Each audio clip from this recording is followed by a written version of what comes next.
Good evening, all of you. Good evening, ma'am. Okay, let's start our lesson. Then others will join in time. Okay, it's once again a lengthy session we have to do today. Therefore, we will start directly and go on with it. So this is session number 5.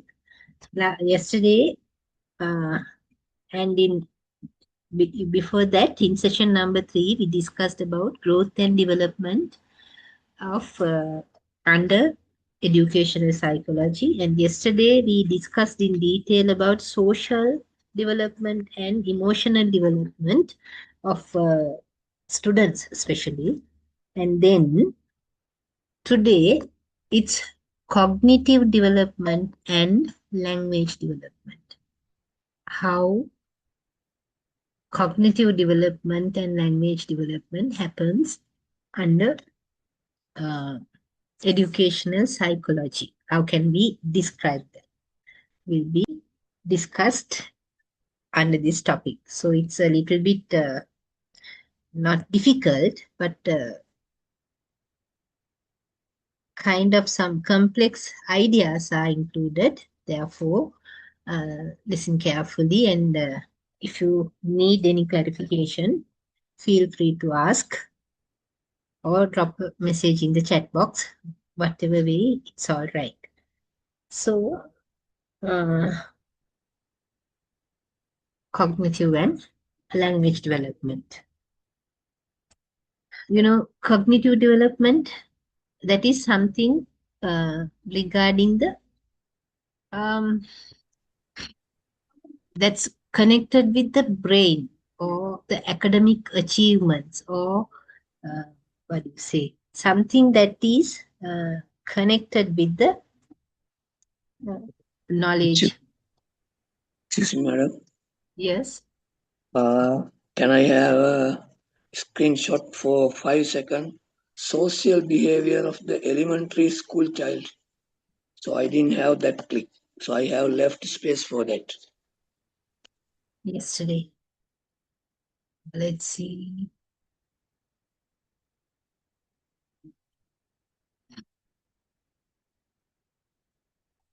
Elementary school. Social behavior Social of development of the child during the early stages of schooling. Elementary Oh. school, this one, social behavior of the elementary school child. Okay, take a screenshot. Yes, sir. Social behavior of the elementary. Okay, madam. Right. 1 minute. 1 second. Okay, right. Thank you very much. Right. Okay, let's move to this. This one. Right. So, this cognitive development, right? Concept formation. And problem solving, analysis, right? Those things are, right? Some examples I gave, they are directly concerned with the brains or the thinking ability, thinking power of a human being, right? So, cognitive development is regarding, we have to describe or understand cognitive development under that domain, right? 1 minute, please.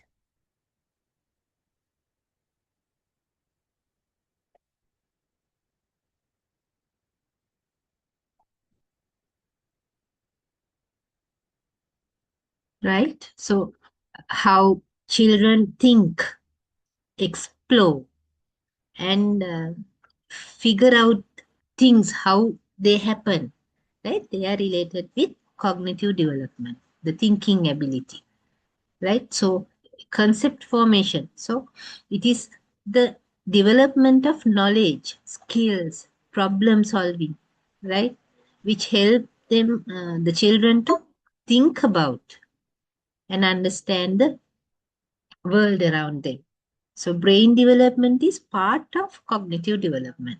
With the brain development, if necessary, suitable experiences are provided to him with to develop their ability to think and explore and uh, figure out things actually what is happening there, like concept formation, right? So that will help them to develop their cognitive abilities. So I think you got the term, the meaning of the word term cognitive. So concept formation is directly related with this cognitive development of a person. So usually concepts are um, derived from prior experiences of people, right? So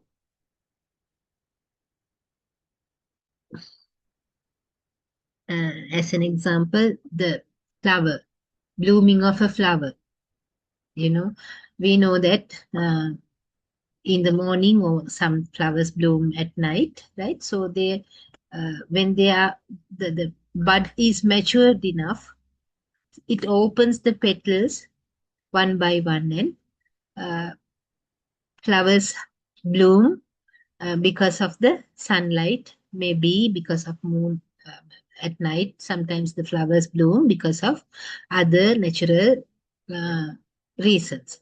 So maybe the sunlight in the morning. So somehow we know that it's a concept. All of us know that animals, um, most of the animals have four legs and they move using all four legs. That's a concept, right? So with the experiences, uh, we form concepts usually. So concept is an idea formed by uh, associating a quality from the various other qualities with which it is associated in objects of environment. That's the uh, definition Abraham Spalding gave on concepts, right? So other psychologists, educationists, those who have researched on this topic have given lot of different definitions on concept. Read them and get a better idea about them, right? So process of concept formation in a human being, in a child. There are you the mainly there are 5 steps in concept formation. First one is uh, observation, right? Very important part of concept formation. Children observe things or situations at first. From the moment they were born into the world, right? They observe actually, right? Infant during infancy also they have this observation ability. That's how they learn. They recognize the mother among all the other female relatives, right? So they they understand or they observe the changes in the environment, right? Morning or the coolness or warmth, everything is they feel those things. Observation is there, right? He perceives a few things directly by making images. Child understands or perceives things directly by making images. Concept of things is also framed by them. So observation is a very important uh, part of concept formation. So second one is analysis. Now you have observed something and in your brain, you analyze what you have observed, right? The qualities that direct thing is the second step. Kind of a direction is done through this. After analyzing the qualities of cow, horse, buffalo, and so on, a child proceeds with the formation of concepts, right? When now he has observed these animals, right? He has seen 4 legs in all these animals.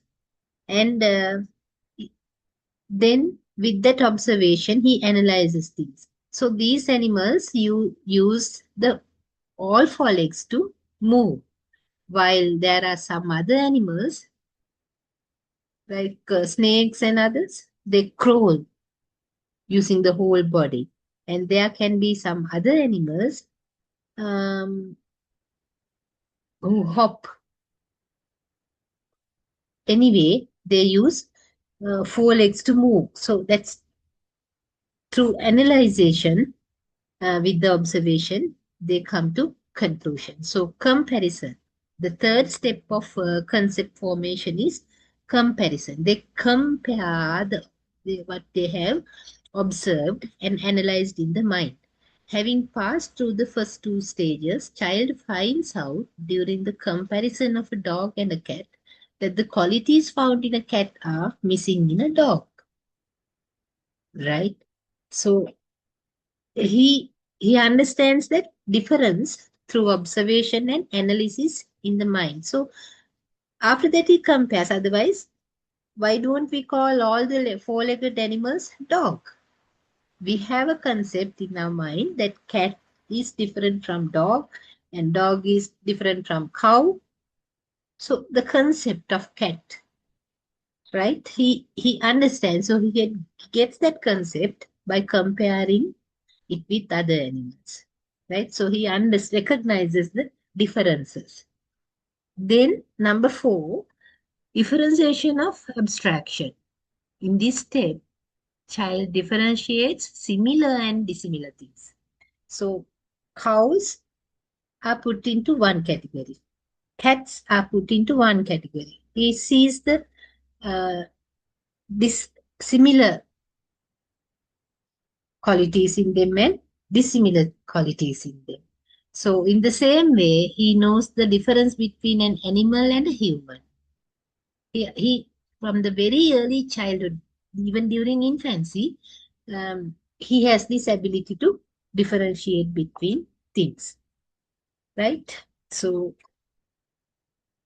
fifth step is generalization. What he saw, observed, and what he analyzed in his mind, and after comparison, he differentiates the different concepts in his mind, and then the final step is generalization. After observation, analysis, comparison, differentiation, and abstraction, the student comes to know about the quality of a certain class, that is, certain set of animals. So instantly, when he sees a dog, he recognizes him as a dog. Right? Instantly, when he sees a human being, he recognizes him to be a man or human.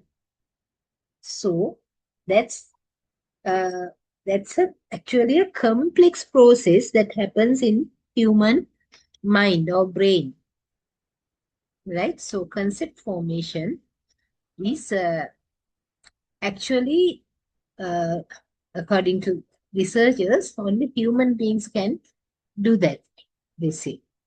There can be differences now because these areas are constantly researched upon, right? From hundreds of years ago also they researched, and they have come to the conclusions, these conclusions after those researches, and still these areas are being researched, and in future sometimes um, many more things, some may be addition to these, or sometimes totally different things might be found out through the researchers. So concept development. Now we know how a concept is formed in human mind. Now let's see concept development. How concept development happens. At concrete level, concept development constitutes of 4 steps actually, right? These are the 4 steps. At concrete level, picturization of a thing by the medium of a sense organ happens, right? Sense organ is the sense organs, eyes or ears, nose, skin, um, and the mouth. So through these sensory organs, Tongue. hello? Yes, tongue. Yes. So through these sensory organs, at the concrete level, a child picturizes things, right? So at the identity level, the second step of concept development, knowledge of differences in unity and general quality, he understands, right? Um, so at this step, at the concrete level, maybe all right now, when he hears, um, when animals cry, right? He hears them and he recognizes uh, there an animal is making a sound. At the identity level, knowledge of differences in unit and general quality he recognizes. So the sound of a dog bark, he can differentiate it from the sound of a cat meow or sound, right? Then at the third step, he classification level we call it. They at this step they can understand the differences correctly. They classify the difference very correctly. Smell of a flower, if they have previous experience, so they can smell just the whole set of flowers together. They feel the smell of flowers, but differently. They know that the fragrance of the rose is different from the fragrance of the jasmine. Like that, they can classify things. And then at the formal level, the fourth step, to know a thing or concept by name. Names are given by human beings. Otherwise, cats or dogs or elephants or rose flower or anyone, they do not know that they are called by this name by human beings. So, at the formal level, after going through these four steps, they recognize the concept by name. A dog, a flower, a bird, like that. The concept is given a name. So, uh,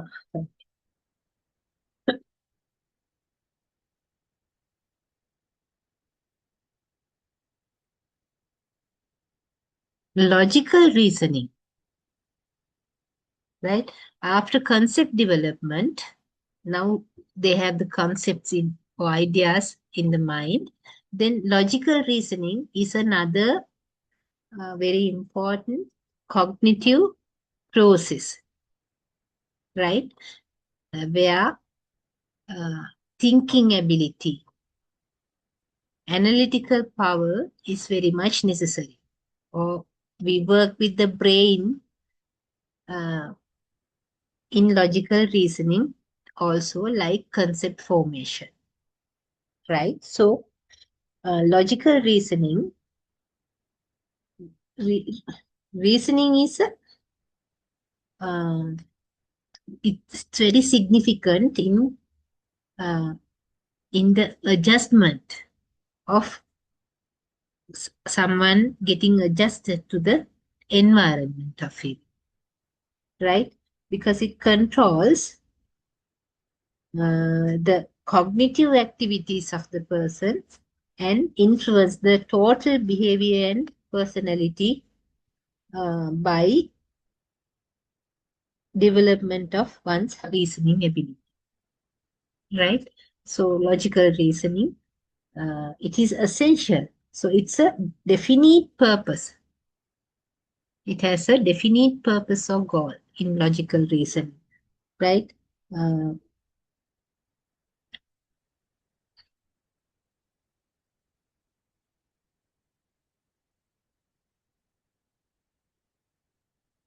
and It has also an implicit act and involves problem-solving behavior.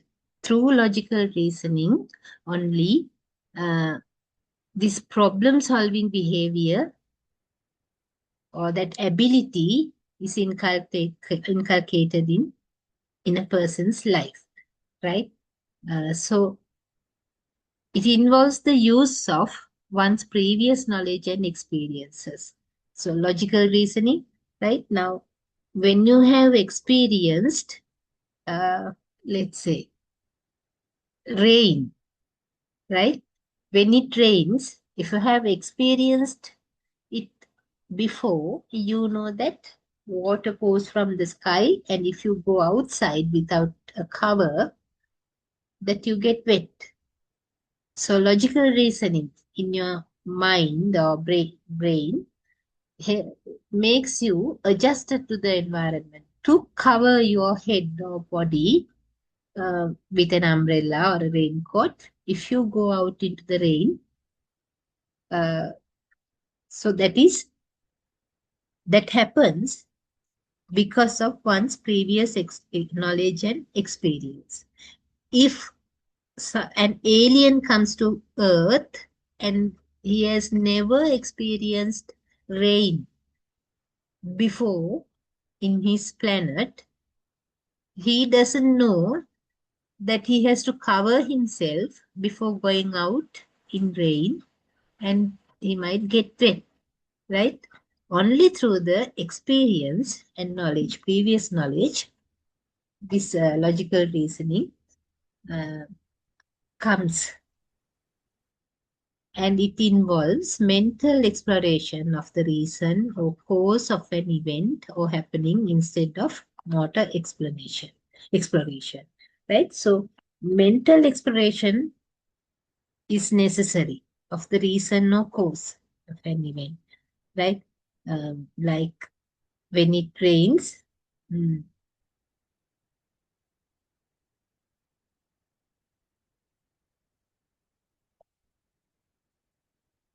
to not to get wet, right? So uh, if you purposely want to get wet, right, you can, um, those are two different mental conditions, right? And if you do not want to get wet, then you definitely has to cover up your body suitably. So reason and cause, reason or the cause of an event of getting wet, as an example, uh, happens with logical reasoning. It is a highly symbolic function and ability to interpret various symbols, development of concepts and language is reason. So high symbolic function, logical reason, you know. Uh, Reasoning is the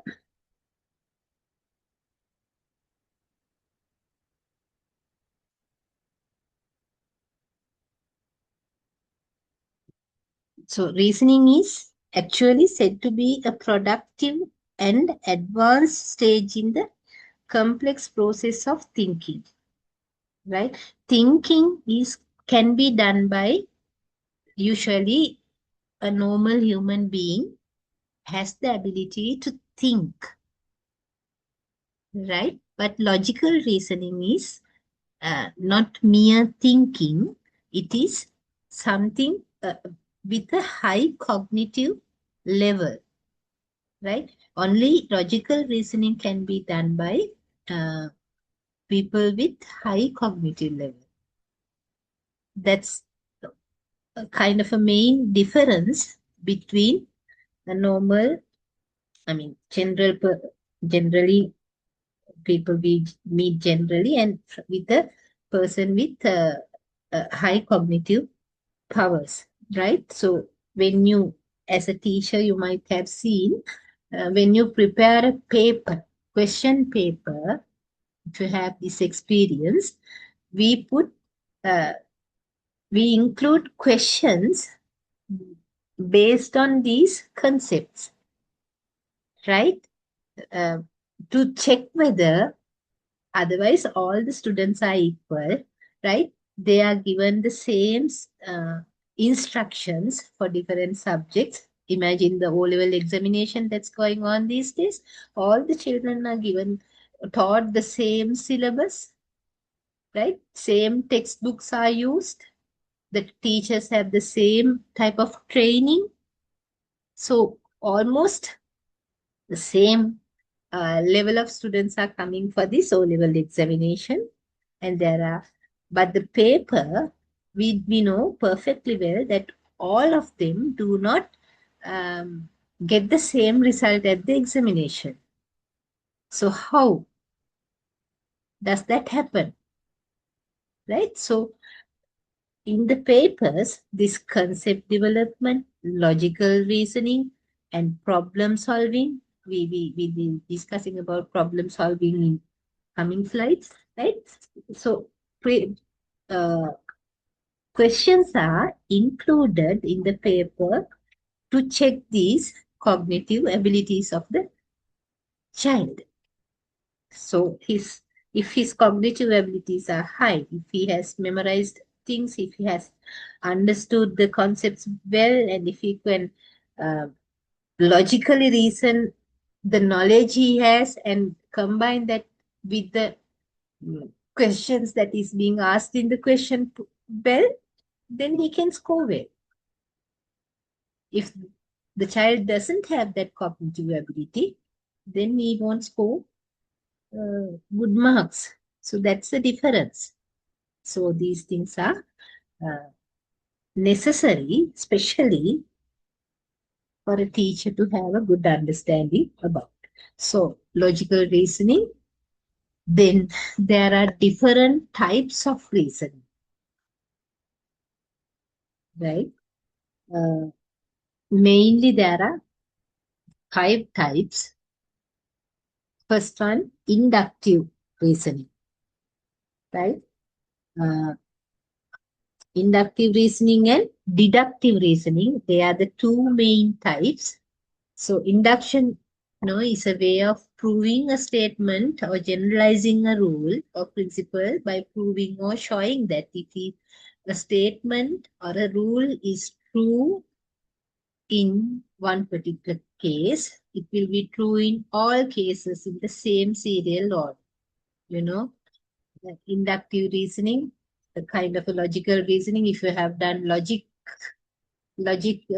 for your A level, you will understanding it better, right?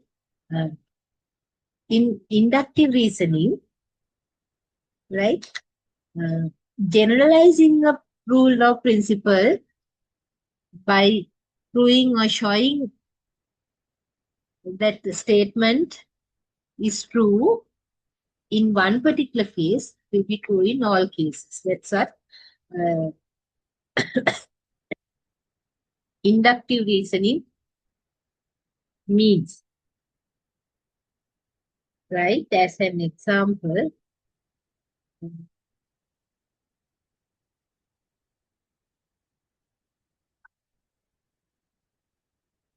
let's say uh, uh, now there's a child and he has one friend who is rude, right? Who is his behavior is not that appreciable. And another friend who is also rude, and he might generalize that all friends are rude. He might generalize the fact for a third friend also that he might be rude, right? In the same manner, uh, the child might conclude that friends are rude people, might conclude in that manner, right? That is what that we call that kind of reasoning as inductive reasoning, right? So, and in inductive reasoning, one can formulate generalized principles and conclusions on the basis of certain facts and specific examples. Can you all hear me? It's raining heavily outside. I'm not sure whether you can hear me well. Can you Yes, hear me ma'am. well? Yes, All ma'am. right. Okay. Then the second type is deductive reasoning. Deductive reasoning.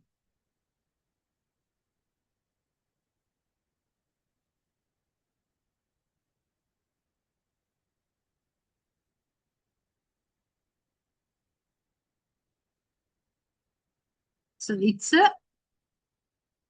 the exact opposite of inductive reasoning, right? It's a psychological process that people use to make decisions and solve problems, right? So it may be defined as the ability to draw logical conclusions from known statements or evidences. One starts with some already known or established statement or principle and applies it to specific cases, right? Hmm.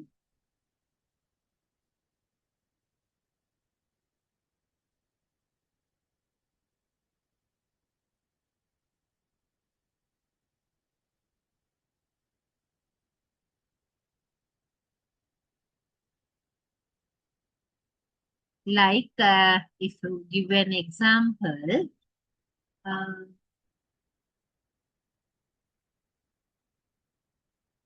uh, let's say we know that all men, all human beings are mortal. They might die. All the human beings are mortals. So then, let's say Socrates. Socrates is also a man. That's a general. Those two are generally identified, accepted statements or principles. All men are mortal, and Socrates is a man. Both are generalized statements. So the conclusion you might come by applying these specific cases that Socrates is also a mortal man. Socrates is also mortal. If all men are uh, mortal, and if Socrates is a man, then Socrates also is mortal. Right? That is deductive reasoning. And then conditioned reasoning. Conditioned reasoning. That is the reasoning tied down by some specific conditions. Right? Here, for example, uh, so if there is a solar eclipse, the environment will be dark.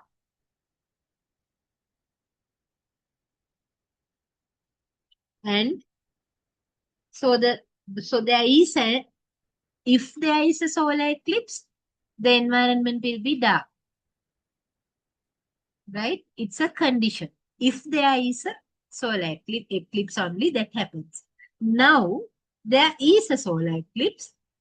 Therefore, the environment is dark. So that's what we call conditioned reasoning. Excuse me, madam. Yes. Excuse me, madam. For deductive reasoning, can we say like this? The place where there is rubbish is a hell. The place where there is rubbish is a hell. So the city is filled with rubbish. So city is also a hell. Yeah. Can you say like that? The place. Yes, that can be where said there in that is manner. the place where there is rubbish is a hell. So the city that is possible filled to with say. rubbish. The city is filled with rubbish. So Yes. city is also a hell. Hell. Can we say for Yes, you deductive can that say. one? Yes, we can say in that manner because already known or established generalized statement. But right, but we can say it. But where there is rubbish is hell. We can't say whether it is a generalized truth, right? Sometimes, in general, we usually say that where there is rubbish, it's like hell. By there's a question whether it can be a generalized truth, like all men are mortal and Socrates is a man. Both are, they are principles. They are understood truth. But your statement, it can be taken in that manner, but the generalized form can be questionable in some ways. Argument. Hello. In the process of argumentative, in the process of argumentative, as an argumentative process. Yes, so of course you can argument on in that way, and this is part of argument in a part of an argument. These type of inductive reasoning, deductive reasoning, conditioned reasoning can happen. Right? Okay. Then number 4 is categorical reasoning. It's not included here, right? So, categorical reasoning. Would you explain about conditioned reasoning for 1 minute? Conditioned reasoning is the reasoning happens by specific conditions, right? Just like if it rains, we will get wet. If I it can't rains, hear you well. if it rains, we will get wet. Can you say like that? All right. If Yeah. it rains, Condition. we will get wet. Yeah. If you If jump it over rains, this fence, or if you jump over this fence, you will fall down. Yeah. There's a condition. If this happens, this is the result. If you speed on this road, you may meet with accidents. Yes. I can't hear you very well. I think whatever, Yeah, right? if you speed your vehicle, you will meet with accident. Yes, sure. In that manner, you can reason out. So the 4th type of reasoning is categorical reasoning. So it involves making deductive arguments about categories and properties, right? Like this. All robins are birds. All birds lay eggs. Therefore, all robins lay eggs. Like category, right? Categorical set.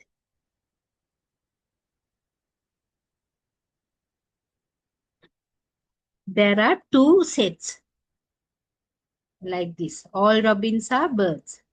One category, all birds lay eggs. Second category. So the third category is formed by these first two categories. Therefore, all robins lay eggs. Madam, excuse me. Same way I can take that one, the city. Yes. Yes, The same. earlier one. The place where there is rubbish, it is hell. The city is also has rubbish. So city is also a hell. Yes, sure. In that manner, so categorical statements are used to reason out in this manner. Then the 5th one, linear reasoning. Linear reasoning. So this type of reasoning involves straightforward relationships among elements. Here, an example is given. If Ram is taller than Mohan and Mohan is taller than Sohan, so Ram is the tallest. Right? So Sita is taller than Geeta and Geeta is not as short as Rita, then Rita is the shortest. Right? Linear reasoning. A line in the same format. In the first sentence, we discuss about the height of people.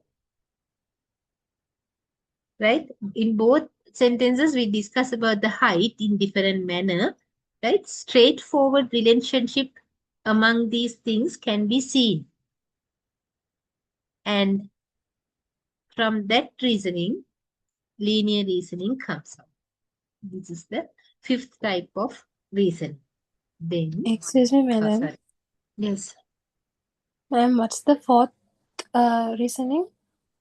Categorical reasoning. Categorical reasoning. Yeah, okay, ma'am. Thank you. Categorical reasoning.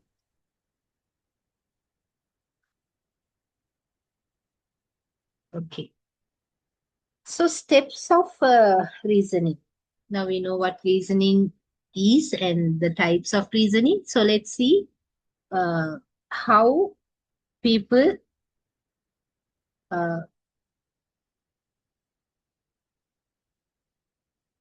use reasoning, in which manner they reason out things. So John Dewey has said, an American philosopher and a psychologist, he has said that reasoning is speculative thinking and analyzing, kind of deep type of thinking and analysis of it, right? So according to him, these steps can be identified in the process of reasoning that goes on in our mind. Felt difficulty, right? A person starts reasoning only when he is confronted by some specific problem. When he gets some kind of a problem, maybe a physical problem, maybe mental problem, right? Then only he starts reasoning. It is essential that he should experience the presence of some particular difficulty that requires solution. Only when he requires a solution, he starts reasoning. Otherwise, if it is not a problem, I mean, right, you know, there's a saying that until the problem becomes yours only, otherwise we give answers, very philosophical answers, right? Those answers may be, the solutions we give may be very unpractical. But once the problem becomes ours, then we reason out and we try to come up with practical solutions, right? It may be a theoretical or a practical problem. So first step is one has to feel difficulty to start the reasoning process in our mind. Then the second step can be locate and define difficulty. That difficulty, that uneasiness in our mind, right? One is required to analyze the problem of difficulty and track it down to a specific position, right? So besides defining or elaborating, now something disturbs our mind, right? Like let's say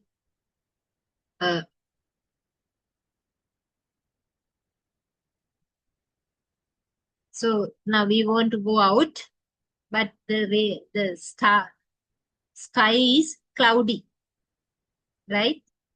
So it's a problem now. There's a problem whether to bring the umbrella or take the umbrella with us, or to stop the, I mean, without going out, to stay at home may be the solution, right? So now reasoning starts, right?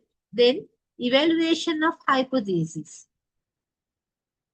So you form a kind of a hypothesis. Classification of concepts help to bring to light the patterns concealed in the information, right? So that makes him form that has formed in solving the problem, and then apply the solution. The last step is the application of solution or inference to the solving of problem, since it can only validate the inference, right? So now you need to go out to bring your son home from the tuition class, right? And you have to go, you have to walk 1 kilometer to bring him to the class or to the place where the child is. And then, and so it's cloudy. So you have a problem now in your mind. So you make a hypothesis in your mind, right? If I walk, I might, the rain might fall and I might get wet. So even by taking an umbrella, the heavy rain is heavy these days, both of us might get wet. So what's the solution? So you think about it, whether to go by bicycle, motorbicycle, or to take the car, right? So finally, after reasoning out, right, reasoning a lot, thinking a lot about this problem, you decide to go by car, right? That's the very general, some simple explanation I can give on steps of reason, right? So problem solving, right? This third activity where cognitive development is necessary to be used, right? So problem solving. Problems, you know, are only opportunities in workloads. Problems come in every manner to every human being. Not only human beings, problems come to animals also, right? So for human beings, we can consider that problems are opportunities, right? But that opportunity is bearing a workload. So you have to work to make a problem, to transform a problem into an opportunity, right? Henry Kaiser has stated it in that manner. So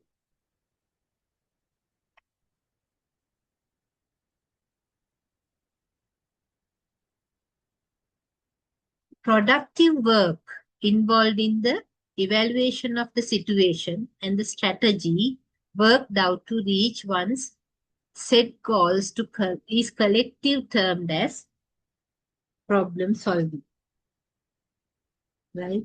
So there are many definitions given on problem solving. So this is just one of them. So Woodworth and Marcus in 1948 they have said problem solving behavior occurs in novel or difficult situations in which uh, a solution is not obtainable by the habitual methods of applying concepts and principles derived from past experience in a very similar situations, right?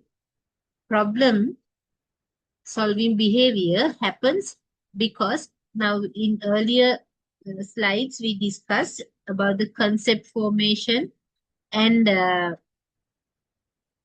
so through concept formation and identifying our generalizing things by reasoning things, we might not be able to obtain a solution or solution for the problems we have. Therefore, problem solving behavior is something, it's a different process that needs a lot of cognitive ability.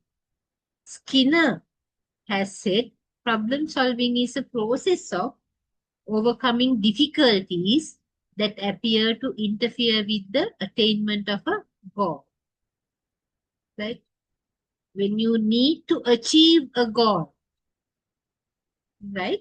So then you need to go through the problem solving process, right? Because achieving goal definitely is not an easy task.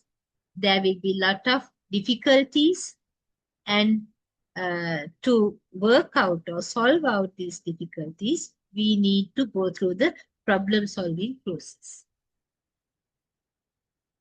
So let's see the approaches to problem solving.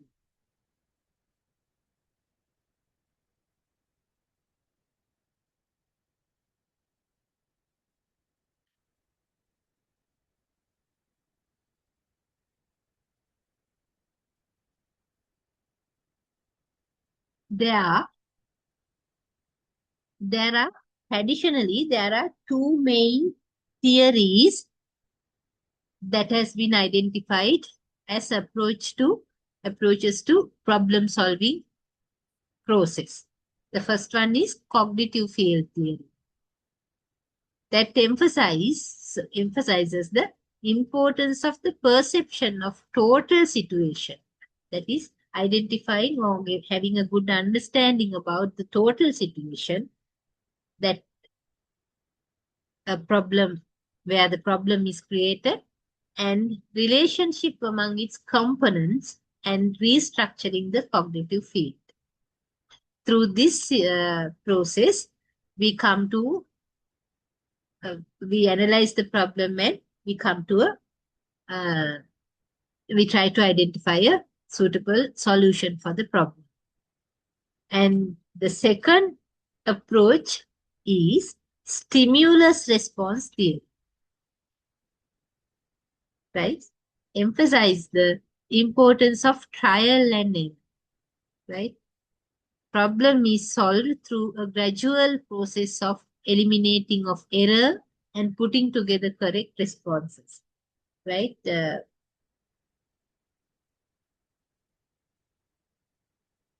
Stimulus response, that is emphasized by some set of theorists on psychology.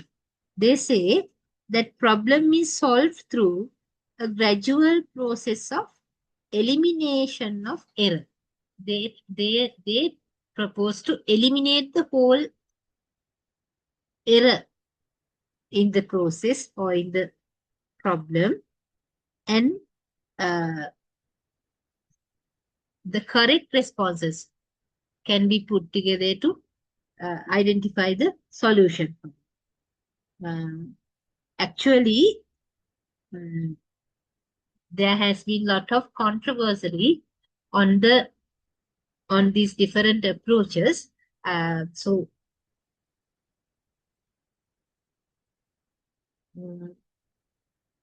generalization broadly to human behavior, right? We hold that original learning within an area is difficult and frustrating, right? Uh, Therefore, there are different steps in effective problem solving behavior, right? According to John Bransford and Barry Steen, they have identified 5 steps that is associated with problem solving task. They refer to it as ideal. From the first letter of the steps. I, identifying the problem. That's very necessary. Then second step is defining and representing the problem. Now you have a problem and then you define it. And third step, exploring possible strategies you can use to solve this problem. Then fourth step is acting on the strategies. You explore the possible strategies and then you act on the strategies. That is, you put that strategies into practice, action. Then the L or the last step is looking back and evaluating the effects of one's activities. That is kind of a feedback, right? You have gone through the first 4 steps and solved the problem, and then you look back or provide a feedback for the solution or the process you came through, and see whether there are pros and cons of the process you have followed. So effective problem solving behavior, according to them, this is the easiest one to remember, the steps to remember, right? Ideal, if you can remember this word, it's easy to recall.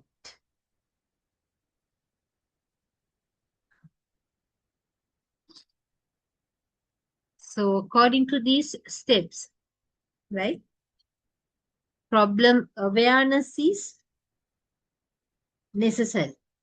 Having the awareness about the problem is necessary, right? The person who is facing this problem must face the obstacles or interferences in the path of realization of the goal, right? So problem awareness, the identification of the problem. Then problem understanding, right? Defining the problem properly. Then collection of the relevant information. To solve this problem, you might need a lot of information. You might have to consult with the others, right? With maybe you'll have to consult some people who have specific knowledge about certain areas, like that, understanding problem, and then collecting relevant information about the problem. Then the formulation of hypotheses, right? After understanding the nature of the problem and collecting all relevant information, you can start the cognitive activities to think out the various solutions to the problem. Right? Then selection of the correct solution. Now there can be many solutions, right? Like the example I gave you earlier. So you need to go out to bring your child, take the child from practices, but it's going to rain and you have many solutions like walking with an umbrella or going by your motor bicycle or using your car.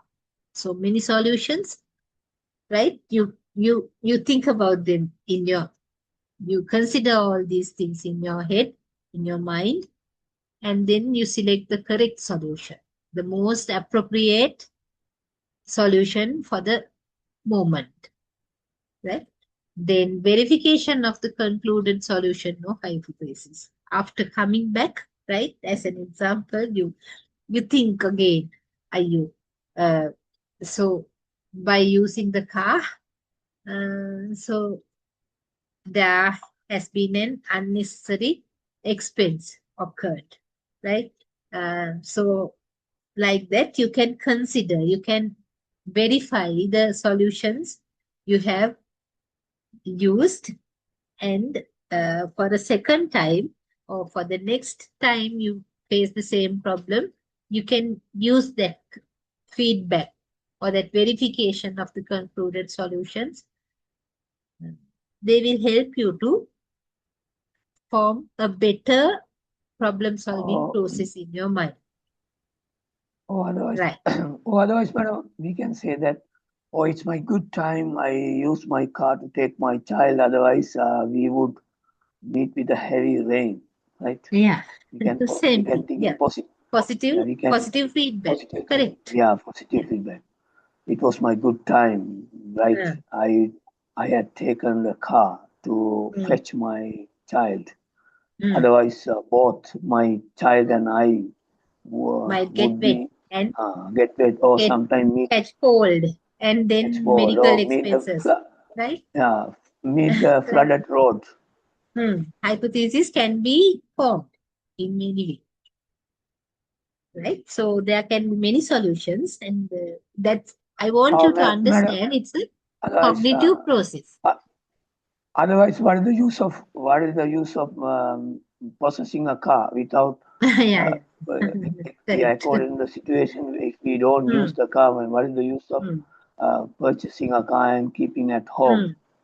Yeah, correct. So I gave you some, some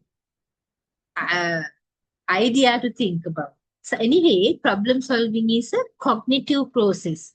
We don't see that happens in our mind, but we go through this process every moment in our lives, right? Throughout our life, from the early childhood until the death, we go through this process.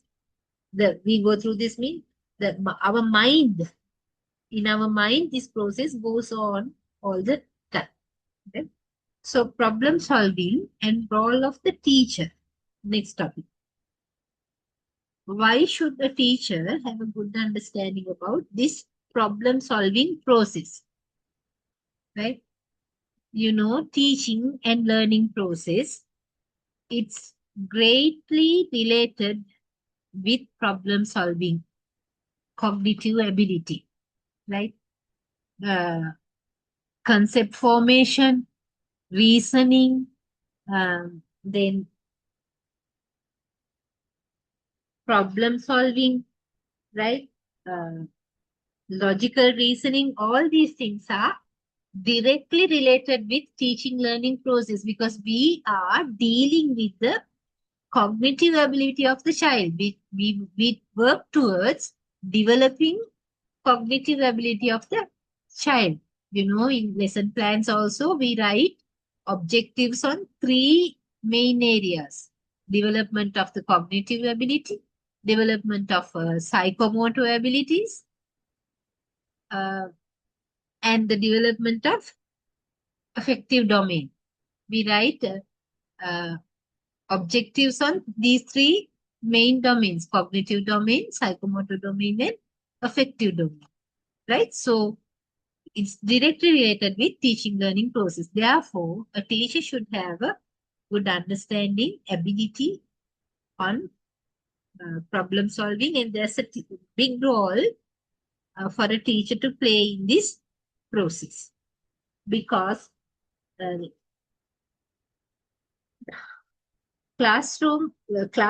a teacher can develop scientific approach to solve problems, right? The students are expected to face in social life. Definitely students in their social life will face lot of problems. So teachers can help them to process uh, scientific, they can lead the child to an approach with a scientific basis, right, to solve these problems. So moderate motivation in child, right? So um,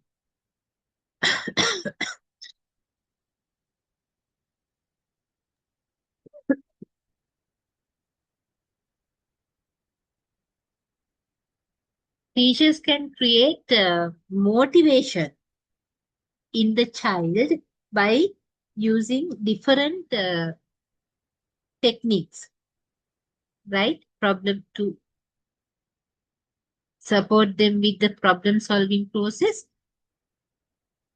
We can use a lot of different techniques and we can motivate the child, especially nowadays, the problem solving. So, one of the main uh, targets or aims of providing education is to develop their problem solving ability because mere learning or memorizing the facts given by teacher is not enough nowadays. We appreciate the ability of creating something new or making innovations with what he has theoretically learned. Therefore, this problem solving, we can provide them with lot of motivation, and then encourage divergent thinking, right? If you need to make the child come to different type of conclusions or solutions for a certain problem, then uh, that will be the base of a new innovation to the world. Maybe that's a new, that may be the base of it, right? So we have to encourage divergent thinking, right? Not leading him to think just like the others, or just in the same way the people in the past have thought about the problem, right?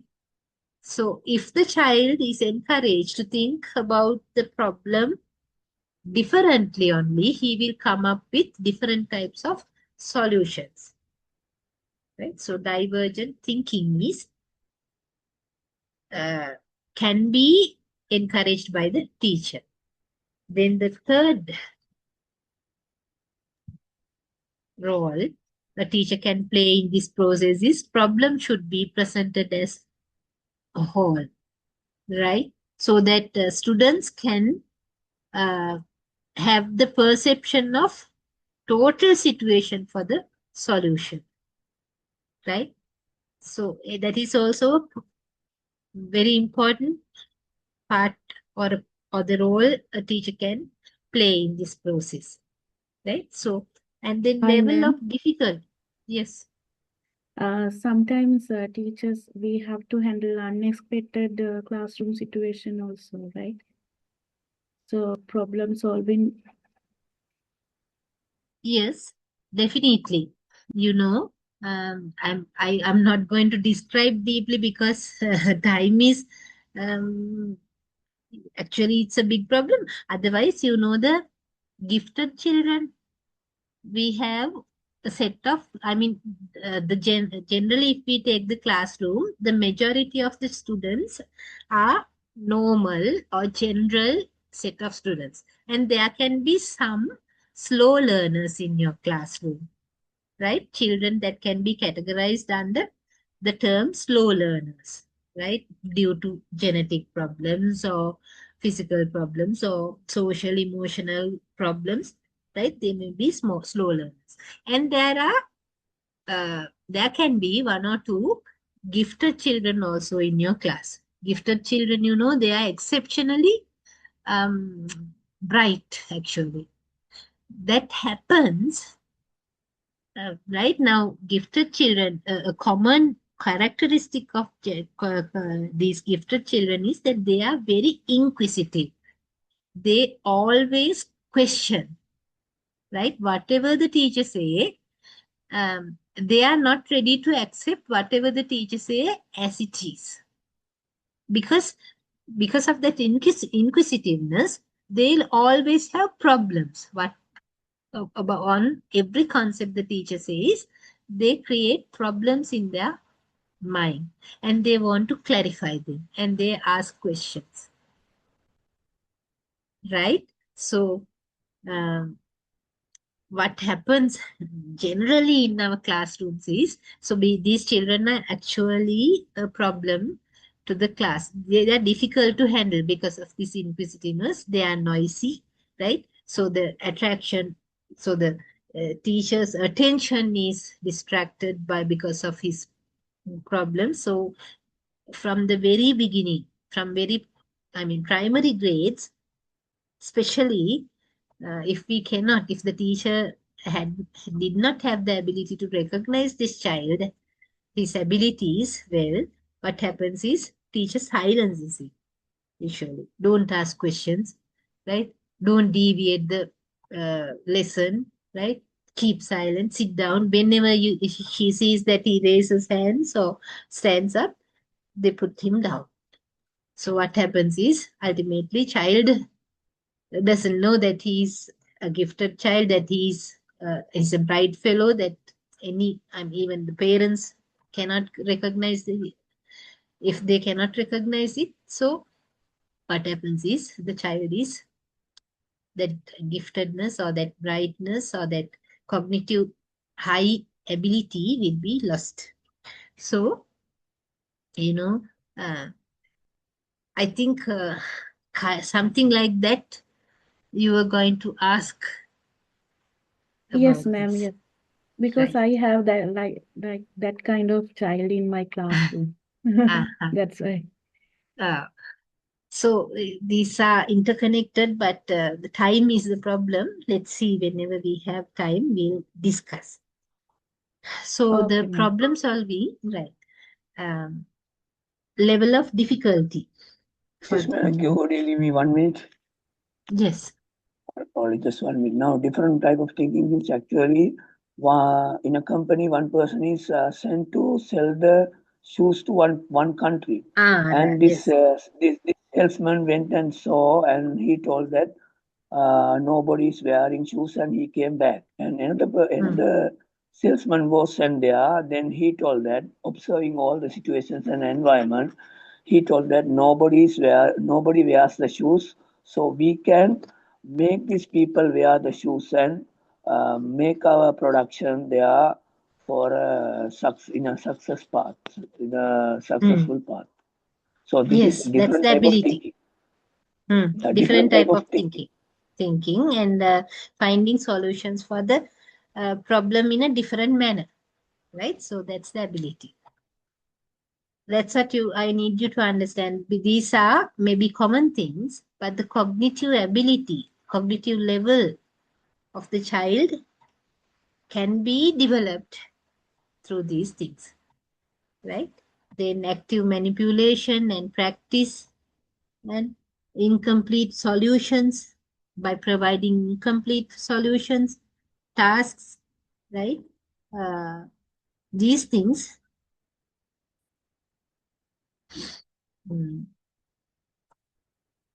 Here, some unanswered questions can be left for the students for solution, right?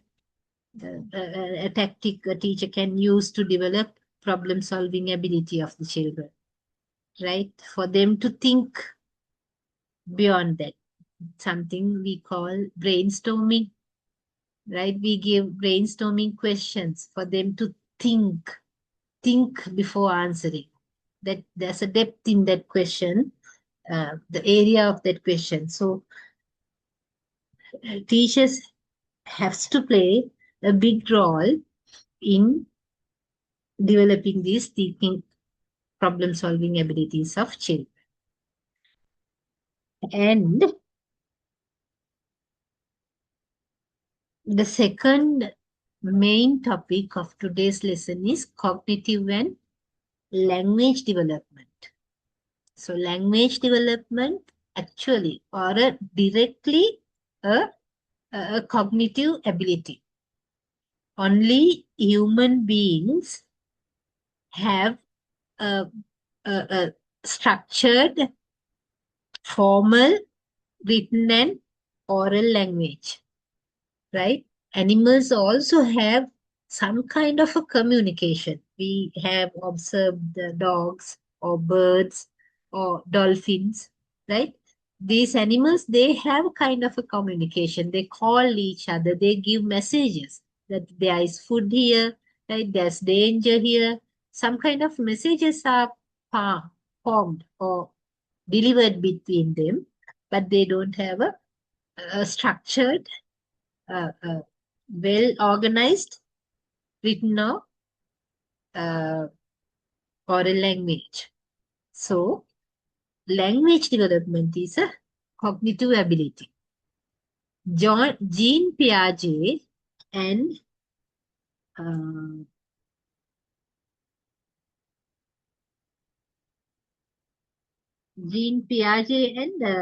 who's the other one? Vygotsky.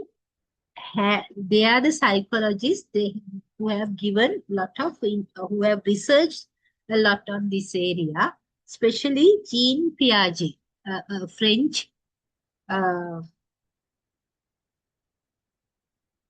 psychologist. He was one of the pioneers in psychological investigations of children, right? He was a biologist, and according to Jean Piaget's theory of cognitive development, right? He introduced 4 concepts in building this theory, right? Schemas, assimilation, accommodation, and equilibration are the 4 concepts he used to build this theory, right? Schemas, Piaget calls schemas or as cognitive structures or the patterns of behavior that children and adults use in dealing with objects in their environment, right? Uh, he said that everything, the objects the children or adults use or work together in the environment, right? Uh, he separated them into cognitive structures. They are called schemas, right? These patterns can be simple as well as complex, right? As the development of proceeds, these patterns enlarges and changes. It is coordinated with other patterns to form more complex patterns, right?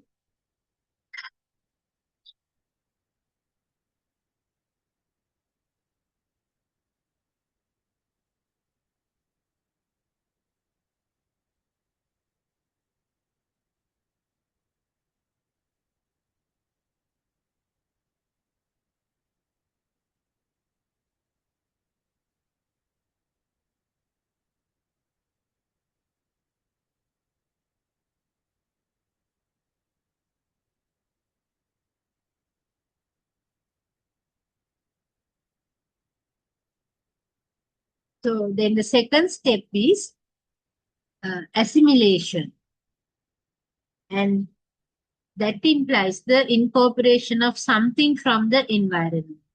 New ideas, concepts, and stimuli are taken in and incorporated into one's existing set of schema. Now already he has some set of uh, patterns in his mind, and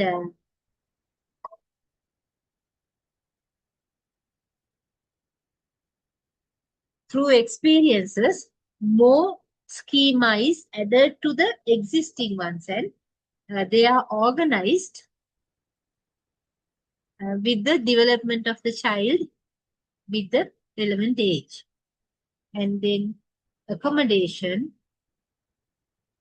is the modification or change of some elements of an old schema or learning new schema, which is more appropriate for the new object, right? That is gaining experience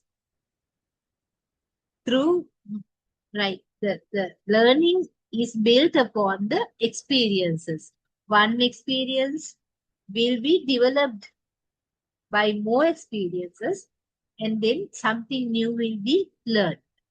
So equilibration, the structure or the schemas changes from one stage to another by the process of equilibration, right? Maintaining balance between the child and its changing environment. These are a little bit difficult to understand, but not difficult to understand. It takes a lot of time, but for your awareness, read more about Jean Piaget's theory of cognitive development when you have time. And Piaget believed that children, uh, he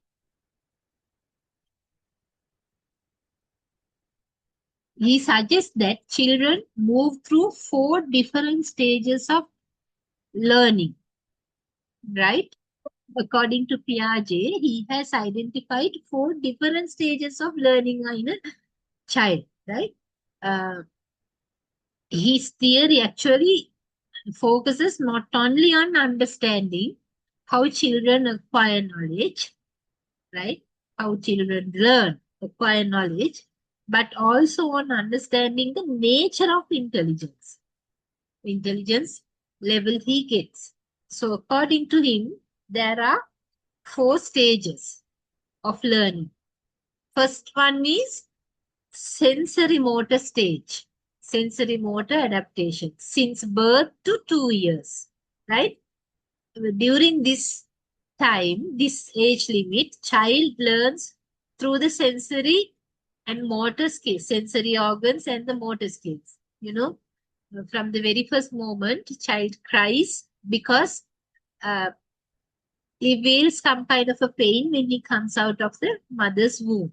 Senses, feelings, and even when he's hungry, when he feels hungry, when he senses hunger, he cries. Right? When he grows up, when he feels happy, he smiles. Right? When he's scared, right? Once again, he makes a different type of a sound. Like that, during this time, he learns through the sensory organs and motor skills, right? Whatever he gets, whatever he can, when he acquires the ability to touch something and hold something with his fingertips, whatever he takes, right? He doesn't have a language to speak. He tastes it. He puts that thing directly into the mouth to taste, right? We see that if we do not look after this child well, whatever he touches, he catches, he holds from his fingertips, he put them into mouth. That's very dangerous. But that happens because he learns from his sensory organs and motor skills. So that is the first step of learning according to Piaget, since birth to 2 years. Then the second stage is pre-operational stage.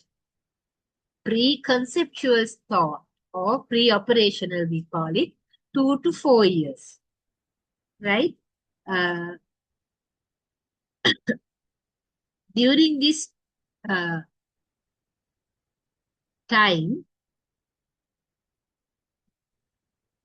he begins to think like symbolically and learn to use words and pictures to represent objects, pre-conceptual thoughts, right? He begins right now, as we discussed in the previous slide also, he recognizes animals as four-legged creatures, and then he categorizes them into, according to their characteristics, he categorizes them into different groups as cats, dogs, birds, cows, human being, like that, right? So symbolically he learns, and then he tend to struggle, and he struggles to see things from the perspective of others.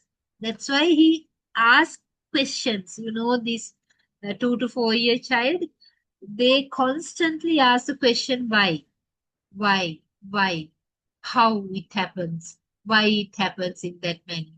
And adults must give them a proper answer, actually, because this is the time they conceptualize things through the symbols.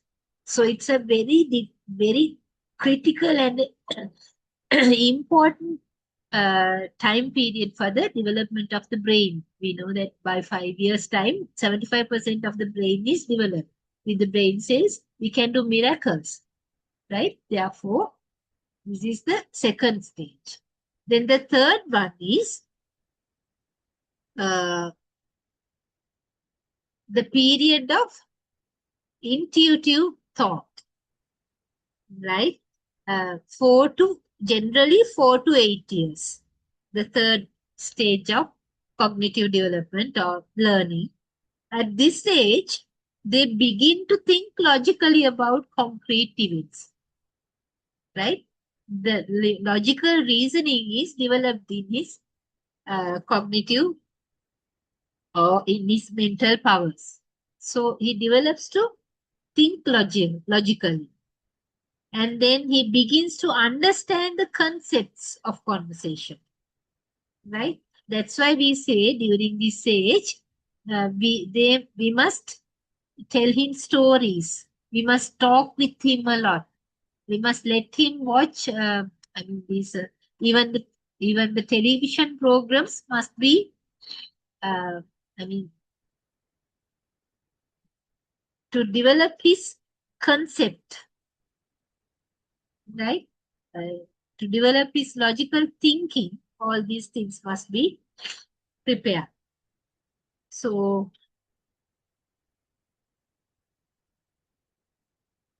the fourth step is period of concrete operation from 8 to 12, and during this age they begin to think abstractly and reason out with problems, trying to identify solutions for them, right? So from age 12 to adolescence or 12 upwards, the period of formal operations come. They have developed the ability of logical reasoning and problem solving to a certain extent. If we give them proper proper stimuli to stimulate his thinking ability, that will help him to develop the cognitive levels, right?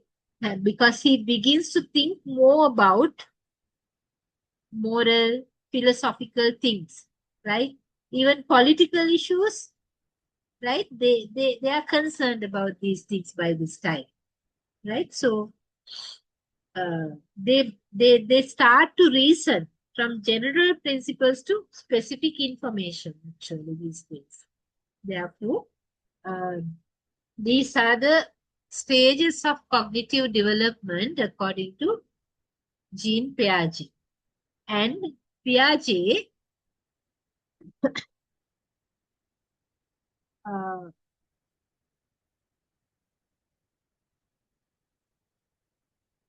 has introduced aspects of learning also in this manner, right? According to him, meaning of learning is because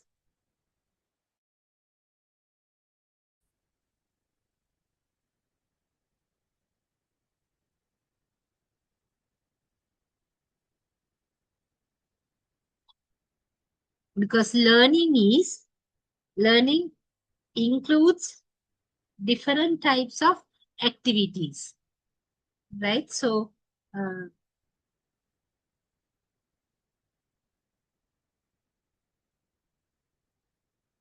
especially for adolescents, right? From 12 years to adolescence period, that is until 12 to 18 or 19,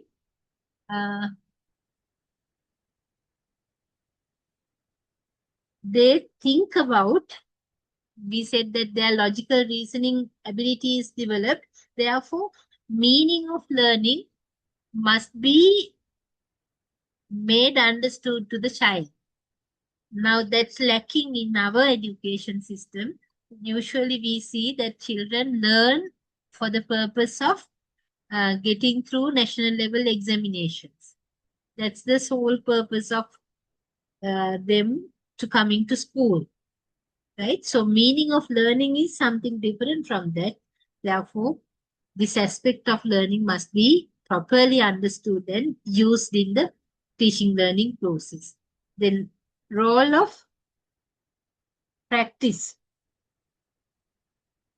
Role of practice. Two roles are there, right? So putting what you learn into practice or to the practical situations. Theoretical learning merely makes a person with lot of knowledge, but unless we give them the ability or the way of thinking to put that theoretical knowledge into practice, we cannot get the maximum output of education we provide for them. So role of practice, then role of learners' actions, right? Action actually is the role of active exploration, right? A child is active um, when he looks at objects, right? When he looks at anything, right? So children are usually active for most of their time. They are active beings. They can't stay still. They even physically they are active, even mentally also, mentally also, cognitively also. They are very active. They think about things by this time, right? So uh, the teachers, one of the aspects of learning is to make this activeness, to put that into a purposeful ending, right? So without wasting his energy, we can show him a path to uh, use that activeness to benefit of himself and the society also. And then motivation, right? According to Piaget, learner desires to um, reduce his internal conflicts by keeping his thoughts Excuse me, harmonious, right? excuse me, madam. Excuse me, madam. Yes. Role of learners' actions mean actually we have to, the child, the learner should be taught the way how he should learn and role of learning. These things are you are talking about. Yes, now, no, what I mean is that children are very active at this age, right? Role of Not only learners. physically, they are active in their memory power also, right? If we put them into correct path only, we can get the maximum benefit of that activeness, especially the cognitive activeness, Okay, right? madam. If we lead him, yeah, if we guide him in the correct path only. Otherwise, what happens is, if we do not put that in a correct path, this mental ability, this activeness in cognitive powers might lead him to wrong paths also.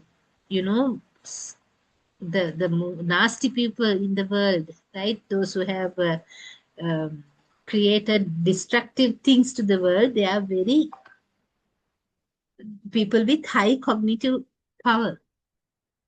But that ability to think highly or that activeness in the mind is not properly channeled. That's why we say that aspect of learning. We have recognized role of learners' actions also as an aspect of learning. Then motivation and memory. Memory, another very important aspect of learning. Without memory, actually, no learning can take place. If you can't remember what we learned or the experiences we get earlier, then we can't build the next step of that learning process properly. So memory is a symbolic presentation of how a child has uh, understood what he sees, right? So memories, and then the interest. According to Piaget, interest of the child at any given moment depends on the system of ideas he has acquired uh, through perception, right? Uh, so child he likes to fulfill his interest in the direction of greater experiences, right? His interest must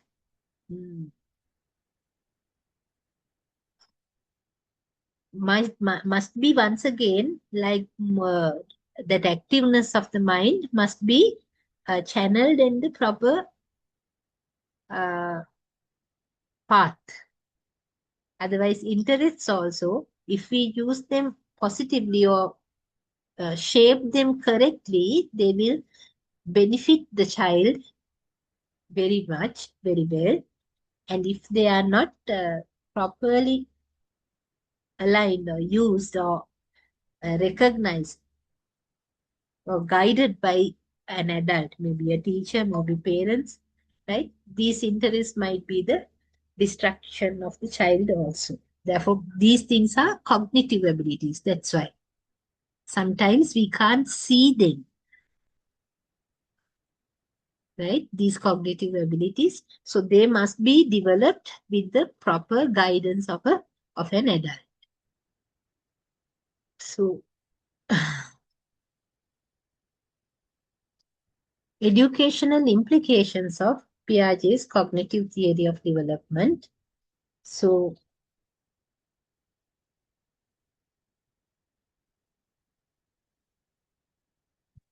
this Jean Piaget, please read about Jean Piaget. I mean, lot of information about him is given. If you surf in the internet, you'll be able to find lot of information on his theory and his how his theory has been put into practice by different educational organizations. For your further knowledge, please refer to these and get more understanding. So they say that it provides a broad development perspective to the educator for building a curriculum for the children.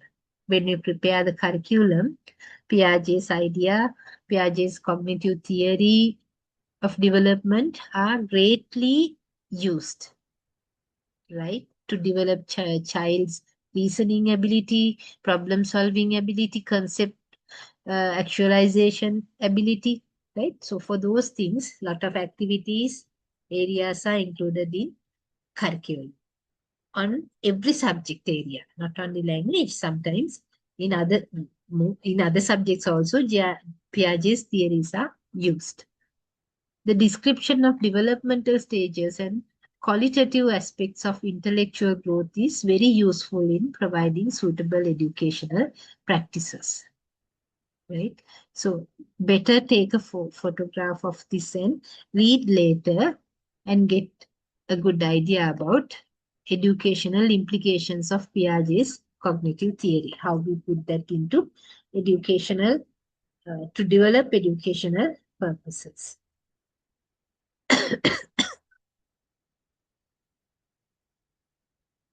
So Vygotsky, the second person, educationist, who believed that children are active seekers of knowledge, right? But thinking, he says, social and cultural contexts affect their thinking.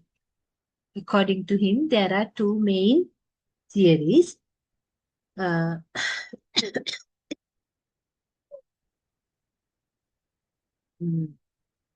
Rapid growth of language leads to profound change in thinking, according to Vygotsky. Rapid growth of language leads to profound change in thinking, right? If the child develops the language skills, develops his vocabulary, grammar, the usage of language, right? That will help him to develop his thinking ability also. And it broadens preschoolers' participation in social dialogues with more knowledgeable individuals who encourage them to master culturally important tasks. Right? Now, this language development is very critical for the intellectual development of the child. The children who catches language later in this early childhood actually shows some kind of slow learning abilities in the classroom also.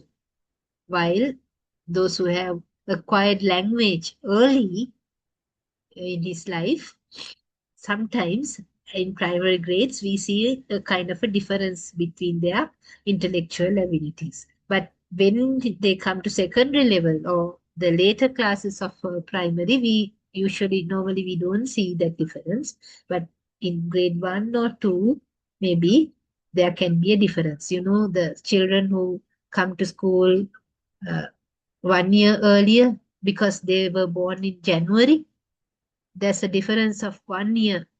Those who were born in February and January in the next year, there's a 1 year difference. Sometimes we see a small difference in the learning abilities at the primary grade 1 or 2 only.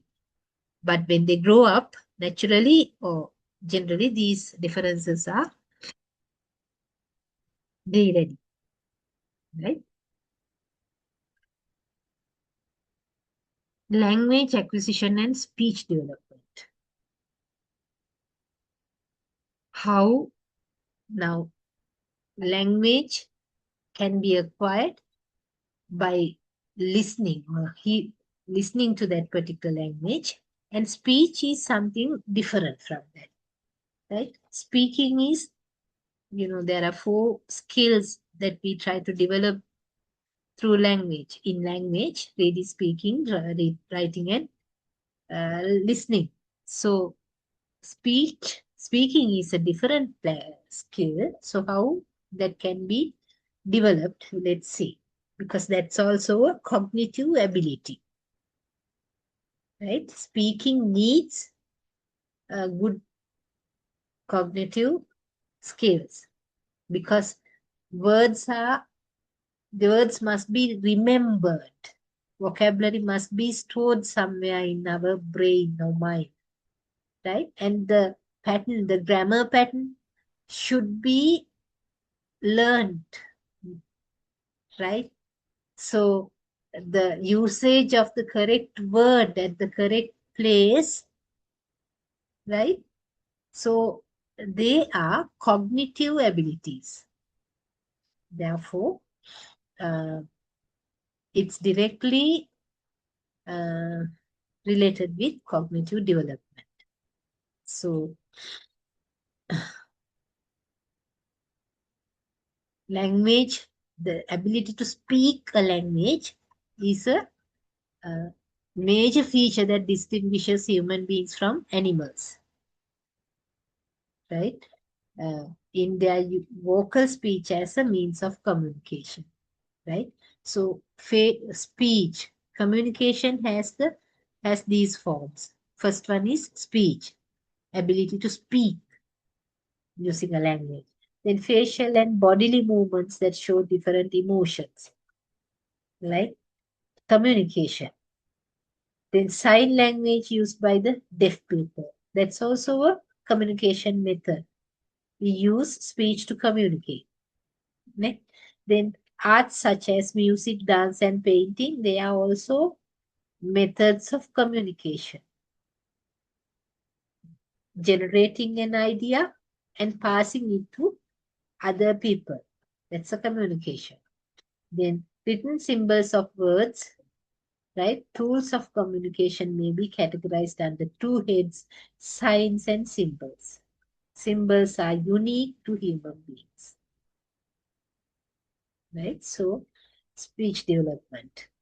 So a sequence of language development. What's the order?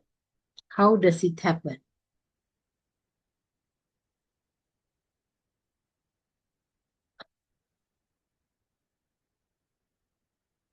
First, during infancy, right? First, what happens is feeble gestures and sounds are made, right? The infant, newborn child, right? Feeble gestures. When he's hungry, he cries. When he's uncomfortable, he cries. When he's sad, oh no, he's sad is not a feeling he gets at a newborn doesn't get that. But when he's uncomfortable with the environment, or when he's bitten by a mosquito or an ant, then he cries. Feeble gestures are there, right? Using the hands and legs like that. And then the second step of language development is babbling. When the child is about 4 months, 5 months old, he starts babbling, making blah blah blah blah blah sound with the mouth, right? Then the third step is use of simple spoken vocabulary, one word vocabulary, right? For amma, mama, right? Ayya, tata, then vatura, what, acha, like different types of words from your language. I think I gave some single words. Uh, so simple one word vocabulary is developed in. Then uh, one word sentence, right? Right. Tata, ava, right? Babua, ava. Just like command, come, Yeah, go. commands also. Command. It's a Hungry. sentence, one word sentence. One word One sentence, just word like sentence. one word sentence, just like come, take, go, Come, play. take, hungry, thirsty, right? Milk, I want milk, like that. Then combination of words into sentences, like I want milk, come play, put TV, right? Like that combination of words into sentences, maybe two or three or four. Then the next step is development of skill in reading. When he's about 4 5 years, he can actually, if we teach him, he has the ability to read. Actually, when he is admitted to grade 1, maybe he doesn't know any, he doesn't recognize any letter, but at the end of grade 1, when he completes the first year at school, when he's about 5 or 6 years old, he can read from his mother tongue, and with second language also he can read, right? So then that is the next step of language development is improved mastery of the tools of communication. By the time he's 8 to 10 years old, he usually has mastered a lot of communication tools, right? Reading, speaking, writing, he has developed. So developmental levels of language is speech sounds, like feeble babbling sounds, then word units, then sentence units, and phrases and prepositions, right? So those are the developmental levels of the language. Factors influencing language development. There can be many. Some of them are imitation of the language of parents, other adults, and teachers. That's why we say that parents' language must be correct, right? Without making lot of, these, by trying to simplify the words, the words learned by this child may be totally different from the original form of it. Like for Vatura in Sinhala, we have seen a lot of people call it bow when we introduce the term to the infants. Nowadays, the psychologists say that it is wrong.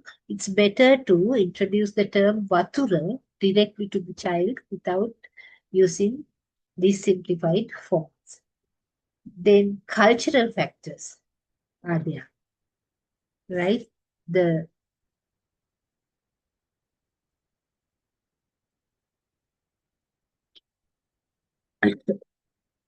different cultural factors like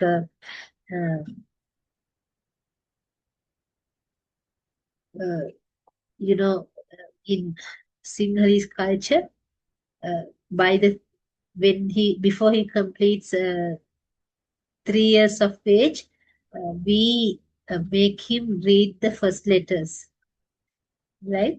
And until then, usually books or any kind of learning is not uh, encouraged by the adults, right? So some factors that might influence language development.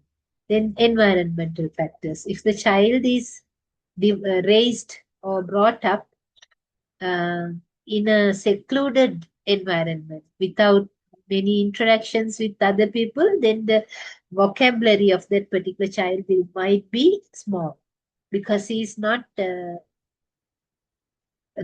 words are there's no source of language in this environment. Comparatively, children who are brought up in with lot of people around him, with a big society around him, they naturally develop their language skills better than the isolated children. Right? Then degree of maturity. This is different from one child to the other.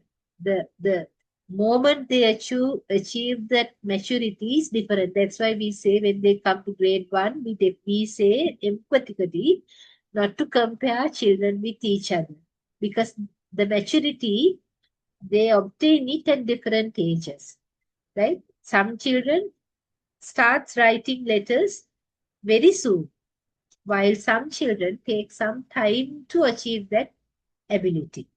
That doesn't mean that the second child is a fool or he doesn't have the cognitive ability. The problem lies with the degree of maturity in his, maybe the hands, maybe the fingertips, maybe the cognitive, the way the messages are passed from his brain to his hand, right? So maybe have vision can be the problem. So there can be many. Therefore, it's not fair to compare children with each other at small ages. Then level of intelligence also is a factor, right? So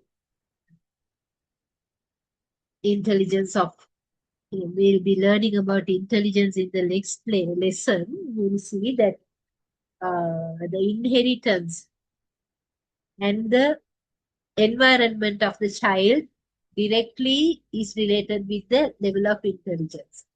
A child who has a rich environment at home catches or learns language, develops language rapidly. Then physical conditions of the child, right? Maybe the way the teeth are formed in the mouth and the uh, anything, any physical condition uh, that might be a reason for uh, language development in a child, right? If the child cannot pronounce certain words, then that may be the reason may be some type of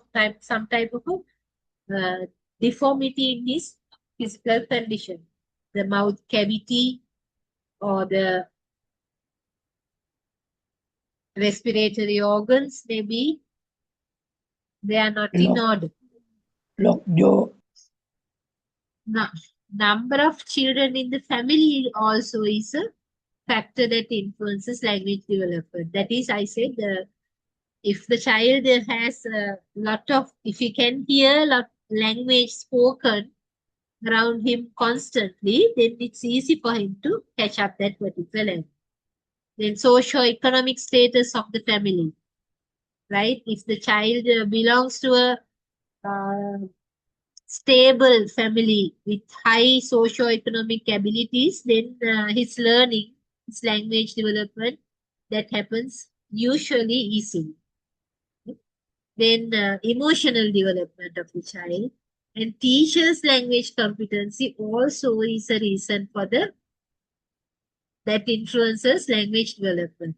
If the teacher is a good singer, a good actor, who can, and a person who likes to speak, a person who likes to answer the questions the children ask, right? We see usually primary teachers are like that, but exceptionally good teachers are there who are very good in language competency, and that reflects that ability of the teacher is reflected upon the conduct of her students also.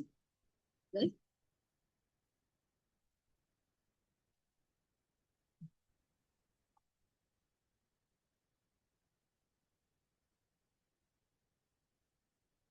Then, last part of the lesson, perspectives of language development.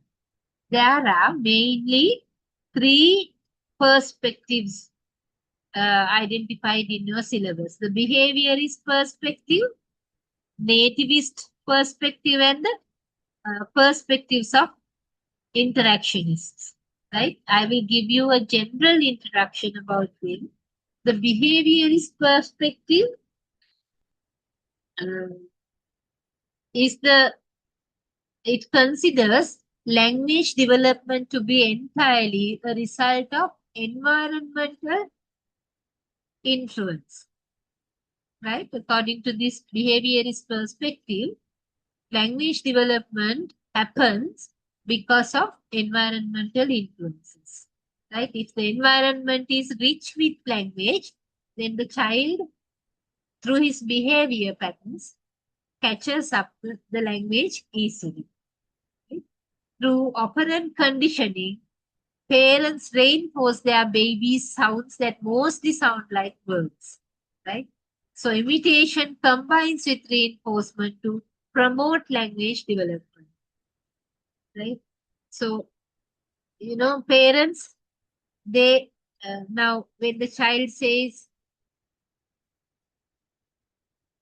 to move,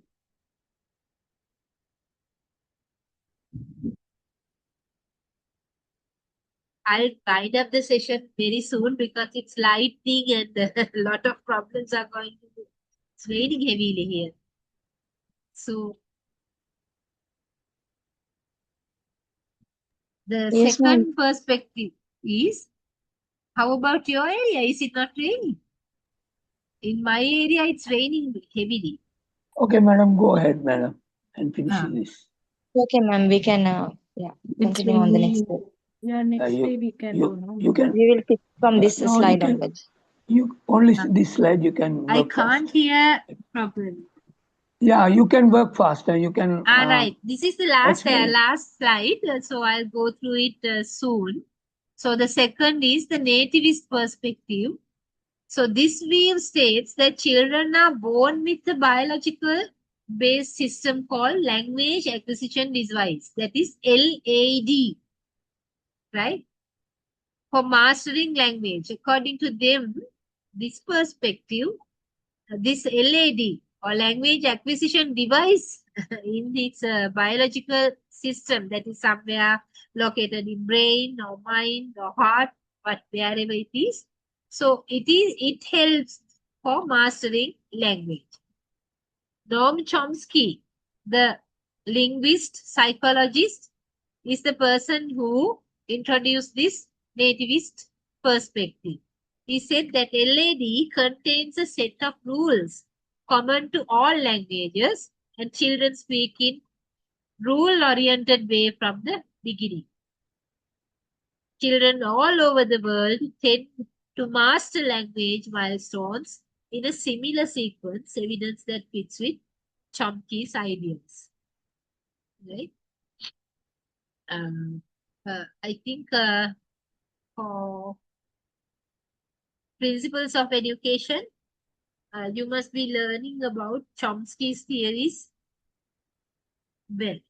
Then the perspective of interactionists, their viewpoint is that language achievements happen due to the interaction of innate abilities and environmental influences. Innate abilities, the child brings the ability to learn language from the moment he was born into the world, and the environment has a great influence on his language development. Right? They say strong desire to interact with others and a rich linguistic and social environment contribute to promoting a child's language capacity. Right? So, those are the 3 perspectives of language development according to your syllabus. So, go through the module also when you have time. It describes these things in detail. And tomorrow, not tomorrow, the next lesson somewhere, we'll be discussing about individual differences, heredity, and environment. So, let's wind up the session for today. And Okay, ma'am. Thank you so much. right. Okay, sure, Thank you ma'am. very madam. much for Good night. participating Good actively. night. Good night.